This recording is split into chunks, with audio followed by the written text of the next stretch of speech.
We'll hear more about a changing global financial market, and hopefully he'll answer two of the questions Norwegians love the most to ask. How do you like Norway? And what can the rest of the world learn from us? Please welcome IIF President and CEO Timothy Adams.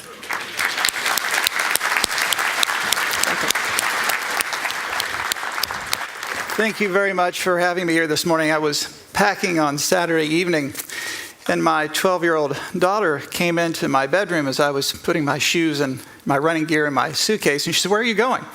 Because I spend most of my time on the road, and I said, "I'm going to Norway." And she said, "What is Norway like?" And I said, "Well, they're some of the happiest people in the world.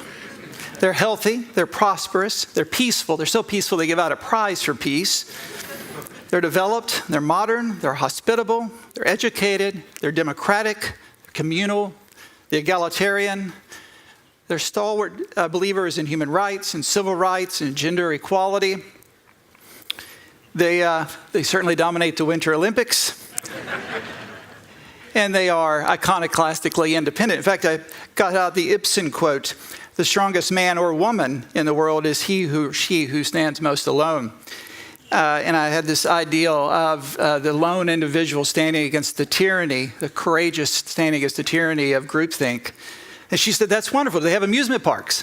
And I said, "I suspect they do." And she said, "What kind of dessert?" And I said, "Very good dessert." And she said, "May I come?" And I said, "Maybe sometime." So the next time I come, and I usually travel through Oslo, Norway once a year, I will make sure I bring my family with me. And with that, let me say thank you to Finance Norway and distinguished officials here today for having me come speak. It is truly an honor to be in front of you, one of the most prestigious events globally. And I know what events look like. We put on 90 events last year, ranging from a few people around a table to 2,000. So I know what it takes to put this together. And this is an incredibly impressive organization and event. I was in London a week ago, 10 days ago, and I noticed that the British Museum there was an advertisement for an Edvard Munch exhibit that starts April 11th. Obviously, you know a lot about the artist. And my other daughter was with me, and she saw the iconic Scream. And I said, "The person's not really screaming, they're responding to external conditions." She said, "Well, that's like my life as a teenager." And so she actually downloaded the portrait as her screensaver. It's tough being 18 and in a world of 24 hours, 7 days a week, social media. But I said, it's also like my board and many of my members, a real sense of anxiety. And actually, Munch has another painting here in Oslo entitled Anxiety. And many of our member firms are anxious not about what they've typically been anxious about. It's not about financial conditions, but about three other things. And three things I'm going to talk about. Political economy risk, policy and political risk being one. Technology, and sustainability, which we heard so eloquently about from our friends from the Cambridge Institute. On general political risk, we have seen over the past couple of years the ascendancy of new isms: populism, authoritarianism, protectionism, isolationism, state capitalism, and a movement away from the post-war architecture, which for 70 years has brought us enormous prosperity and peace. And with these potential changes in the ascendancy of new isms, there is the risk of changes in trade flows and supply and production chains and the nature and pace of financial intermediation. Note that a third of the world's population will go to the polls this year. That's a wonderful thing. In fact, there are more people living under democratic rule today than ever in human history. The challenge of that is that we end up getting high beta outcomes, as we found out in the United States, and we live with on a daily basis. There's also specific idiosyncratic political risks. Brexit, I was up until late last night watching the news, the latest parliamentary votes occurring in London last night. With the gentleman speaking earlier this morning, I don't understand Norwegian, but I got the point. And then we have EU elections coming up in May, U.S.-China relations, which is a daily drama, U.S.-EU elections, which are relations which is worth watching because we have a president who could easily decide to train his ire from China and other places to Europe, and that could happen very soon. And then country-specific tragedies or travesties such as Venezuela. We also see changes occurring in the way in which we think about fiscal monetary policy. In the US, we're running huge deficits, $1 trillion a year deficits. We're at 4.5% of GDP, and we're at the top of the cycle. And in fact, in this expansion since the great financial crisis, the global economy has levered up tremendously. We're now at 318% of GDP globally in terms of debt, at household sovereign, and at the corporate level, we've seen a huge rise in debt, especially in emerging markets. And now we see a new monetary theory called MMT, modern monetary theory, which is being touted as the new alchemy. We can print money to buy things.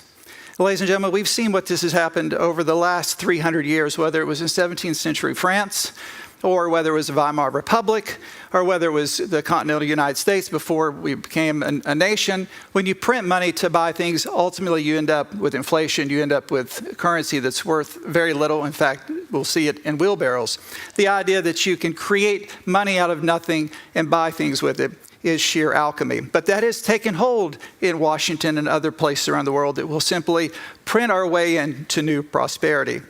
And then, of course, where we are in the business cycle, Q4 was a bit tough. We see a massive slowdown in China, both cyclically and structurally. Industrial cycle globally has slowed a bit. I think we've hit bottom, and because of policy responses from central banks, and including in China, I think we've hit bottom. I think we'll see some recovery as we go through 2019. But the most important sense of anxiety among many of our member firms is technology. And it's interesting because banks have always been technologists. They were the first to employ mainframe computers. Bank of America had the first mainframe computer in the United States in the 1960s. We had ATMs, which have been around for 52 years, and internet banking in the 1990s. And we've seen that accelerate over the past 10 years with computing power, connectivity, communications, mobility, data. You know, we generate globally more data in the last 48 hours than we did in the entire 20th century. Now think about that. Every 48 hours, more data than we did in the previous century. We have distributed ledger technology, machine learning, and AI. Interesting, if you look at the number of companies mentioning artificial intelligence in their earnings call, 3 years ago there were 0. Last year, 200. AI is sweeping the world. It is now, it is today what defines the technology race between the US and China, much like the space race between the US and the Soviet Union in the 1960s. And this will become even more so with the transformation into the fourth industrial revolution. We'll see quantum computing, which you heard a little bit about this morning, ubiquity of AI, turbocharged with neurotechnology and natural language processing. The Internet of Things, we will have 20 billion connected devices by 2023. Your car will talk to your auto service department, which will talk to your bank, and you'll never know they're communicating with each other. Fifth generation wireless, and you see again the technology battles going on with Huawei in the United States. Does certain countries attempt to be a world leader in certain technologies like fifth generation wireless? Is that a security risk? Are we seeing a fragmentation globally defined by emerging technology? Gamification. We have a whole generation that's grown up with games. My 14-year-old son plays games all day and all night. We have a whole new way of delivering financial services through an interface that looks like a game, gamification. Facial recognition. There are 200 million cameras in China. You can go to a Chinese airport, you can walk down the hallway, and it will recognize you and tell you where you should board your plane and what time your plane is boarding. You can get on a metro in many cities in China. You never buy a ticket. You're recognized by your face, and your account is debited for the amount of your ride.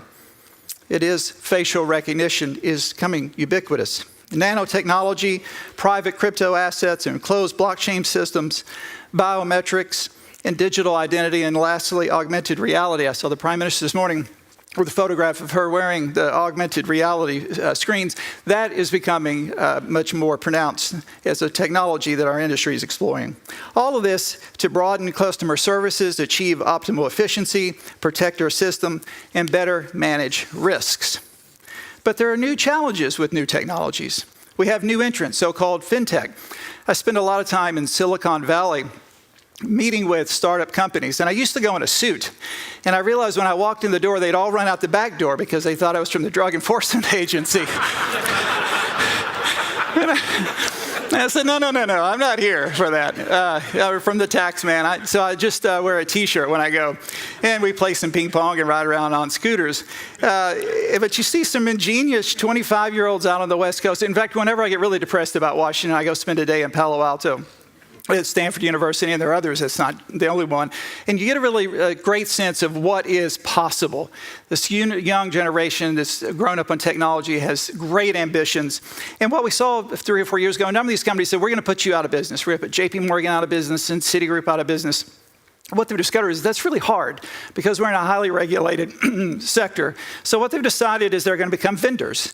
And so some of them have traded off their T-shirts, and now they wear nice corporate logo golf shirts, and they go to conferences, and they want to sell their products to us. So we've seen fintechs go from competitors to vendors, and that is a huge transformation. The second is so-called big tech companies. And these are real companies. Ant Financial, a part of Alibaba, WeBank, Amazon. Alipay can be used in 110 different markets, from Starbucks to Saks Fifth Avenue. Ant Financial has over 600 million users. Their goal is to have 2 billion by 2023. They have a valuation higher than Goldman Sachs. And they have the largest money market fund in the world. But they describe themselves as something other than a bank, despite the fact they give credit to 12 million SMEs. And what I say to officials around the world is, if they're in the same activity and they're doing the same thing that we're doing, they should be treated the same. There has to be a level playing field. And right now there isn't.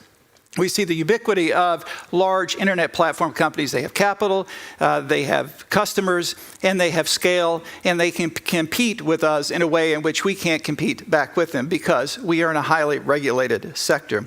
We also see it in the insurance industry. Zhong'an Insurance has over 500 million customers. We have, as members of the IF, the largest insurance companies in China. It's always interesting hearing them talk about having 400 or 500 million policyholders. And what one has to do in order to have the agents and the support services in order to facilitate meeting with your and servicing your 400 or 500 million customers. The third thing is the centrality of data. Data is everything. Data localization, data privacy, data rights, who owns it, who manipulates it, as you enrich it, who owns it then. Our board meeting this past January was dominated by the discussion of data. And it is with most of the officials I meet with now. We see GDPR in Europe, which may become a standard that we incorporate into the United States. You have PSD2, open banking in Europe. And we see increasingly issues of data localization, where you have to keep your servers and where data has to be located. We see it in China, India, Malaysia, and Vietnam, just to name a few. And what's interesting is this great tension between needing to share information, and we need that certainly in law enforcement, which I'll mention in a second, versus this notion that you want your own privacy, you want the right to be forgotten, you want to own your data. Yet the systems that I've just described are dependent on us sharing data. Prime Minister Abe at the World Economic Forum gave a speech entitled "Bites Without Borders," and noted this tension between needing to share information, especially in a world of the Internet of Things, versus your rights and privacy to your own data. And with this emergence of new technologies, AI, machine learning, cloud, and this issue of data, you have a regulatory structure which is sort of creeping and struggling to keep up. We do a number of surveys. We did one just on machine learning, on AML. We did one on machine learning and credit risk. And then we go on a global roadshow to help educate the public sector on what this new technology is and what it isn't. And for many of them, it's a black box. And that makes them very, very nervous. So they're slow to approve the application of new technologies, whether it's migrating to the cloud, which is not only nice, but is a necessity for business in the 21st century, but also with respect to applying AI, machine learning. And they argue, and you can't dismiss their argument, there are new types of operational vulnerabilities. Cyber, because there's cyber attacks that are continuous. One major bank I was visiting last week said they get a serious, not just a random, but a serious attack every 6 seconds. Third-party vendors, cloud, and the concentration risk. AWS has 46% of the financial services market with respect to cloud computing. That's a huge concentration risk. And then, of course, AML and financial crime, and how we deploy technology in order to thwart the flows of illicit finance. So what we see is a technology arms race. The Bank of America will spend $16 billion this year on technology, JP Morgan $11 billion, and Morgan Stanley $4 billion, versus Amazon $22 billion, Google $16 billion, and Facebook $7 billion. These are tremendous sums of money. And many of our member firms, many of our board members sitting around the table, sitting around dinner, often ponder what are they getting for the billions they're spending, and how is it being used? Is it being used effectively and efficiently? And there's no sense that you spend it this year and then it's over, because the technology obsolescence cycle is pretty short. You're going to continue spending those sums of money for the foreseeable future, which also raises a prospect of what investors ask tough questions about what your technology budget looks like, and how do you continue to layer on legacy systems on top of legacy systems. We have one major bank, I was talking with their CEO just a few weeks ago, and he said, we still run COBOL processing language, and our programmers are in their 70s. And we have 47 systems layered on top of each other. Think about that, and you can never turn it off. You can never shut it down. You can't take the weekend off, but you have to keep those systems going and integrated. Let me take a minute and talk about Nordic banks, and then I'm going to end on sustainability, because I get a lot of questions about the Nordic banks. Many of you are our firms, a member of the IF.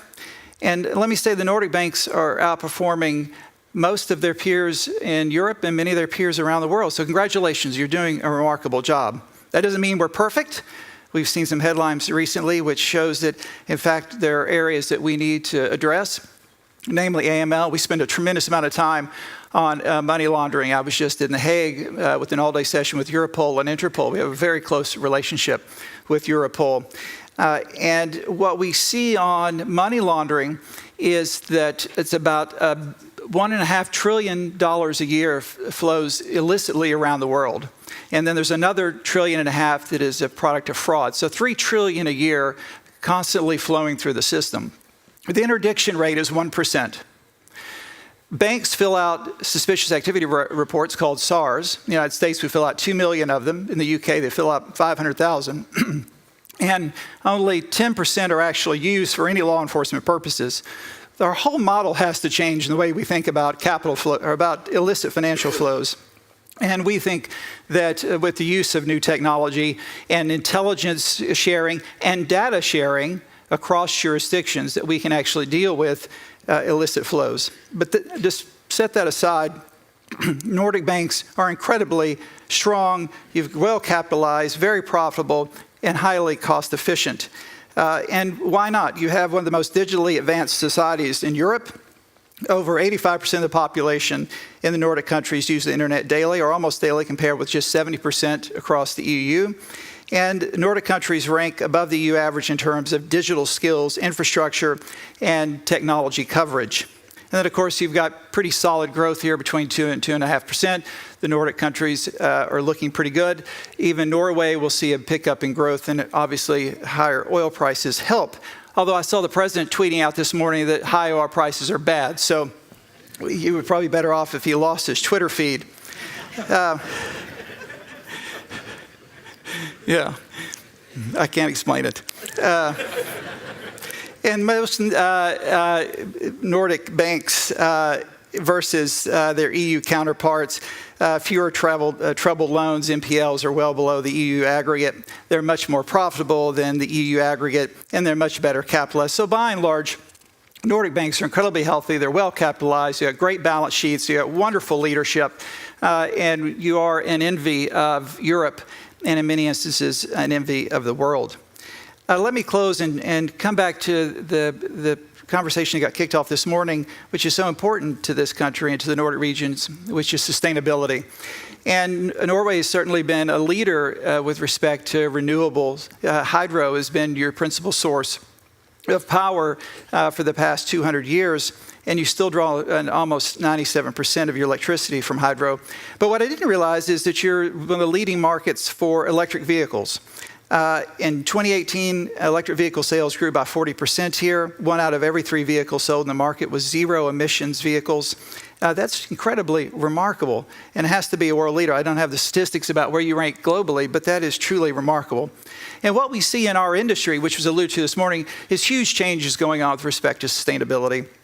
Many policymakers, for example, Mark Carney, is the governor of the Bank of England, has talked about stressing banks and insurance companies' balance sheets with respect to climate and sustainability exposure. We're hearing more of that around the world.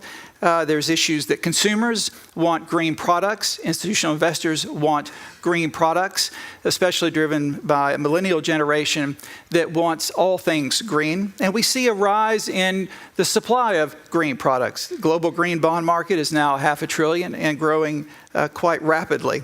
The challenge is, though, is that there's no definition of green. So I can have a British bank issue a green product, or a Chinese bank issue a green product, or an Australian bank issue a green product, and there's no definition. It could be anything. It could include coal. It could include other forms of carbon emissions technology. And so that's a bit of a problem, because one day someone's going to wake up and say, I thought what I bought was green. It's not really green. It's kind of green. And there's light green and medium green, dark green, and now we have blue products. So we at the IF are working with public authorities around the world to come up with a standard set of definitions of what is green. Not tight definitions, but certainly standards. Because if you have a green mortgage, as Barclays has come up with, or a green checking account, or you're issuing green debt, or if you're a rating agency and you're trying to rate companies or their products based on ESG generally or green specifically, if there's no definition of green, how do you rate them? And so we think that we can make enormous progress in normalizing and standardizing sustainability so that we can use markets, we can use financial products to bring about a very different environment and a very different marketplace. Let me just conclude and say the future of banking generally everywhere is bright. Bankers are anxious. They're anxious because of macro policy and political risks. They are anxious because of technology and the amount of money they have to spend on technology, and they're not really sure what they're getting for it, but they know they need to spend it. They know they're in a technology arms race with non-banks, with other banks, and they're seeking to find ways to spend money much more effectively and efficiently. They're anxious because we have regulators and supervisors who don't understand this new technology, who are reluctantly allowing it to happen, but we need to find ways to educate the official sector and do so in a way that ensures that technology is applied in its most efficient and effective manner. And they're concerned about the climate. I know there's some discussion this morning. The corporate sector has been slow to embrace sustainability, and that is true. But I must say, among our 480 firms, which are the leading financial institutions in the world, there is a strong consensus that we need to do something about the climate specifically and about our stewardship of our world generally. So let me end where I started. Edvard Munch was a nonconformist. He was a traveler who took advantage of developments in technology to travel around Europe. And he felt the need to break with tradition and show the world as he personally experienced it. There's a great quote that says, Munch's prints reflect the tension generated by rapid urbanization and the moral dilemma of a changing world, as well as the scientific and medical advances that were being made as a product of those technological changes. That was said 100 years ago, but could be most certainly applied to today. But I have no doubt that those of you in this room here today and the rest of your fellow countrymen are going to embrace these challenges with great gusto and courage, and that Norway will lead the rest of the world through this great time of anxiety. Ladies and gentlemen, thank you very much.